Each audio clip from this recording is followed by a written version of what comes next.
لله رب العالمين، والصلاة والسلام على أشرف الأنبياء والمرسلين نبينا محمد وعلى آله وصحبه أجمعين. أيها الحضور الكرام، ضيوفنا الأكارم، أيها الأحبة في الله، السلام عليكم ورحمة الله وبركاته.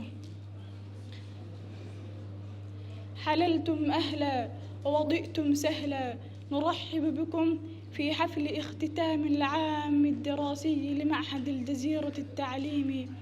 هذا المعهد المبارك الذي جمع بين تعليم اللغة العربية والعلوم الشرعية ومتون الحفظ، إضافة إلى قسم تحفيظ القرآن الكريم، ليكون منارة علم وهدى ويرسخ في نفوسنا حب العلم والعمل به.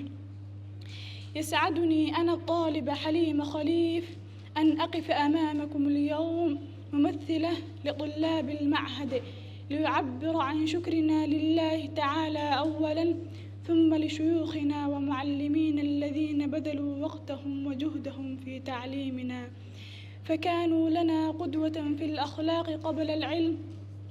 كما نتقدم بالشكر لوالدينا وأولياء أمورنا الذين دعمونا ووقفوا معنا طوال هذا العام. أيها الأحبة، لقد كان عاماً مليئاً بالجد والاجتهاد، تعلمنا فيه الكثير وحفظنا فيه متوناً من العلم، واطلعنا فيه على علوم شرعية تنير لنا الطريق وتغرس فينا القيم التي نعتز بها. وها نحن اليوم نحتفل بثمرة هذا الجهد ونستعد لمرحلة جديدة نواصل فيها طريق العلم بإذن الله تعالى. نرحب بكم كل باسمه ومرتبته ونقول مرحبا مع كل شروق شمس وغروبها، مرحبا عدد نجوم السماء اللامعة في الأفق، مرحبا حين تتلاطم أمواج البحر. أهلا بكم ومرحبا بالسعادة التي غمرتني عند رؤيتكم.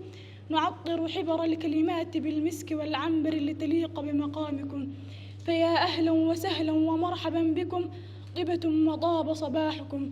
ونسأل الله أن يجعل اجتماعنا هذا اجتماعا مباركا، وأن يوفقنا جميعا لما يحب ويرضى.